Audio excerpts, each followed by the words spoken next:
And now, if you would all please turn off your cell phones and join me in welcoming our first speaker, Christopher Hitchens.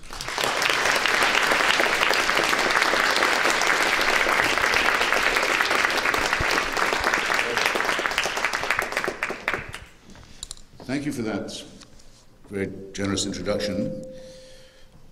And thank you, ladies and gentlemen, brothers and sisters, for coming. Is this echoing for you as it is for me? Yeah? No? Yes. Audible. Very well. I thought I'd begin with a brief mission statement. John Prendergast and my colleagues and I have the feeling that people like you come to meetings like this not just to listen or to absorb, but also to feed back and to contribute. So with your permission, I'll yield back some minutes of my allotted time so that we can have a question period and be subjected to your opinions when we're through.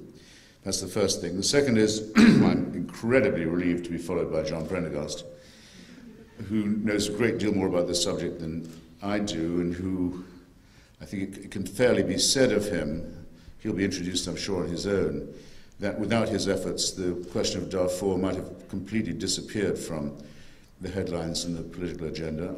I can speak for myself, having been taken by him to Uganda to investigate the crimes and atrocities of the Lord's Resistance Army, one of the most vicious organizations on the planet, that he has the full knowledge not just about how to think about genocide and its consequences, but also some very important suggestions about what to do about it, which frees me, in the time I've left for myself, to confine my remarks essentially to how to think about it linguistically, how to define, how to confront this appalling problem.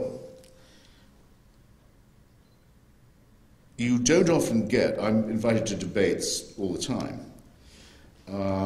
It's very seldom that I'm asked to take the anti-genocide position in a debate, and then told, and then Mr. whoever it might be, or Madame whoever it might be, will be taking the pro-genocide one. You don't somehow, if you'll forgive any flippancy on this question, which you probably shouldn't, you don't, so to speak, you don't get that lucky. What you get with genocide is what Harold Abrams says in Chariots of Fire about anti-Semitism. You catch it on the edge of the remark. You catch it in the fugitive remark, the euphemism, the shamefaced denial. But you catch it in the end, and it's worth training yourself to look out for the symptoms, I think. Today's the 1st of April.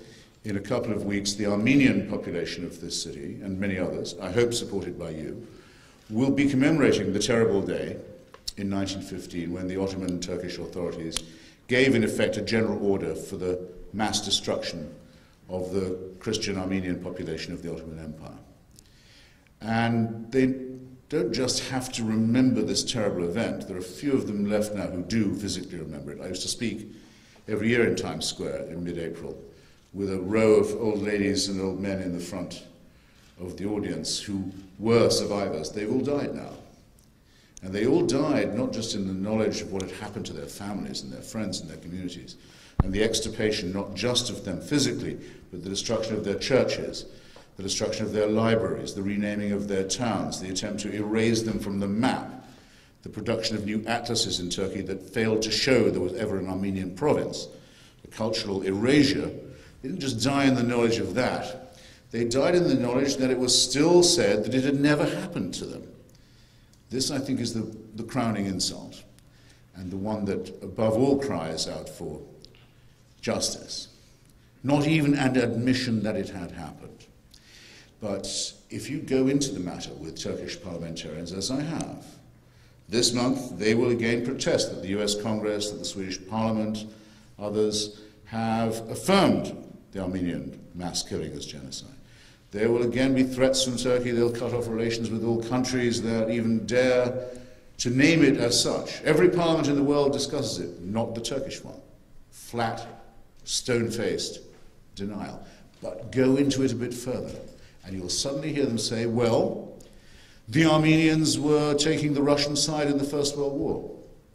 They were a subversive minority within our borders. They didn't follow our religion. So you say to them, "Ah, so I see. So you're saying it never happened, but it would have been very justifiable if it did happen." And you catch them, and you realize, and they see it in your face, and you see it in theirs. "Oh yes, I shouldn't have put it quite like that." Isn't it of enormous interest that the neo-Nazi forces and their apologists now in America and in Europe and elsewhere do not say, "Yes, it's true that we tried to make an end to the foul Jewish people who were the main threat to German and Aryan civilization, that we are proud of our attempt to rid the world of this unwanted, hideous tribe"? No, they say, "No, we never tried it. It never happened." Holocaust denial is the form it takes. When you think of a real Nazi, he would be for Holocaust affirmation.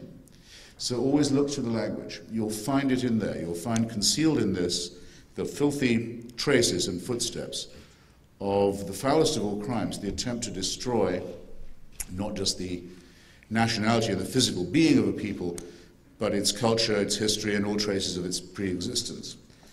And again, you'll find when you really argue with these people, they'll say, "Well, the Jews were boycotting Germany, they were sabotaging the German economy, many of them joined the Communist Party, they were on the side of the Soviet Union." Once again, they stop suddenly denying, and they begin in a shamefaced way to affirm. So I think, especially since I'm talking tonight at an institution of higher learning, I would just to draw attention to the fact that it's in the denials, it's in the historical obfuscations, it's in the attempts to distort and dilute the historical record that you'll find the important clue. Now, that's easy to say, isn't it, when we're talking about Ottoman Turkish mass murderers or brown and black-shirted Nazis and fascists. But in fact, there is an evasion in our own language when we talk about this, and it's quite recent. And it's happened in a democratic society with an open press. And it's happened in your memory, in your lifetime, even if you don't particularly care to notice it.